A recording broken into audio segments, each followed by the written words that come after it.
Last week, we discussed the idea of chalk being added to bread, specifically in the 18th century by bakers and millers. Let's pick up this discussion. We're talking about bread adulterants and chemical leavening specifically. What are these other enhancements or adulterations, depending on whose side you're on? There are 6 named and poison detected. And one unnamed. Okay, right, and one unnamed.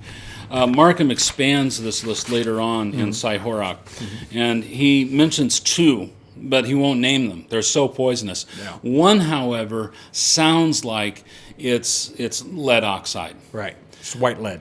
White lead, which is a pigment, a white pigment. Right. And they may have been adding that to make the flour whiter. I can't imagine how bad that was for people. It was horrible. Something else that he says is so hideous he's not going to mention it. It's just poison.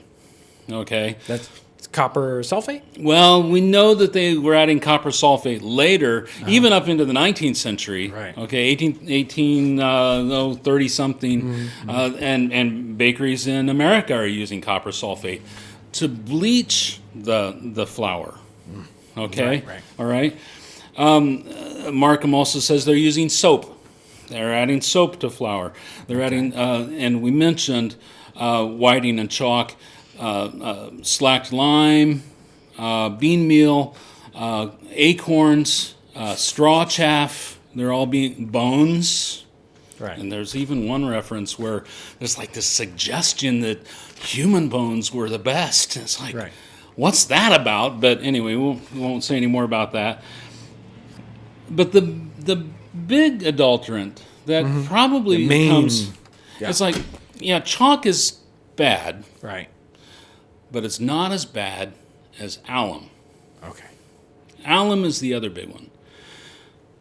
Alum, though, is being added later. Okay. It's being added by the bakers. Okay. Because there is this market force where people want white bread. And bakers learned that if they added alum to the dough, it would bleach the loaf.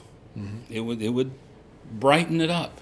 So here's our control loaf again. This is the loaf that's just plain old whole wheat. Here's a loaf that has alum in it. Now this one, I didn't seem to change the crumb that much, and it may have to do with how they were adding the alum. I'm not sure exactly.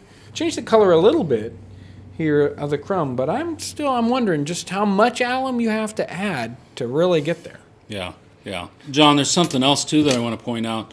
You're talking about you're pointing out the lightness of the crust, and 18th century references mention that. Okay. That is a telltale sign that alum has been added to your bread, and it has also changed the texture of the bread. Right. This is a lot more crumbly than just straight bread. Right.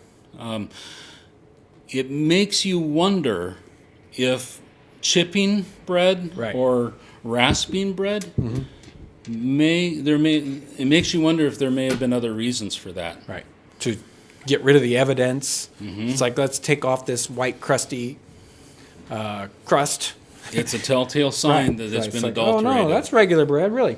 Although I can smell the difference. You can just smell it and tell. We have these adulterants, but the main one, some of these were other color ones, and we don't know how much they were used. But the main one is alum and chalk. Right. Now, tell us about alum. What is alum? It's an acid. Alum is an acid. And the chalk is a base. It's an alkaline. So it's quite likely that we've got something going on when you add alum and chalk together that the bakers may or may not have understood. Although we believe they understood it later on. Right. But there's undoubtedly some, by accident or on purpose, leavening that's going on in this adulteration. And that's why we really kind of hit on this. It's like, this is chemical leavening, whether they knew it or not. This event in 1757 was huge. Right. It sparked lots of different articles, lots of different references to the pamphlets. So let's get the timeline of these pamphlets. We could back up to William Ellis if we wanted to. He refers to a 1749 newspaper article that they mention alums being used in bread. So we know it's not new. Right. It isn't some kind of, new thing that's happening. But we do have different kind of crop failures happening in the early 18th century, even in the late 18th century, where this kind of comes up again. So, right. And this really, it explodes onto the scene in 1757. And who starts it off? Markham, Peter Markham. He writes this pamphlet called Poison Detected. Right. Okay. Now, there is a response, a rebuttal, which is written by a baker in London. It's called The Modest Apology. And basically what he says is, no, wait a second, guys. Chalk is a medicine. Right. It's good for you. Alum is a medicine. Sure. So we are simply medicating the population. Right. And everything is cool. And in fact, instead of trying to criminalize us, we deserve a civic crown. Right. And and then we get a response to that. Right. James Manning, who is another medical doctor, he supports Markham. He writes, The Nature of Bread, Honestly and Dishonestly Made. And he's saying, nope, this is bad stuff. You can't have a steady diet of this. That's where the problem comes in. And then? There's another rebuttal. Okay. This time by a chemist. Right. An essay on bread by Henry Jackson, who's saying, oh, no. They're not adding this stuff because it would be so obvious if they were. Right. He says something about chalk like, oh, it would be gritty. You could tell right away. Right. When if it's ground fine enough, you cannot. So he's just doing his best, but I don't think he's doing very well. Right.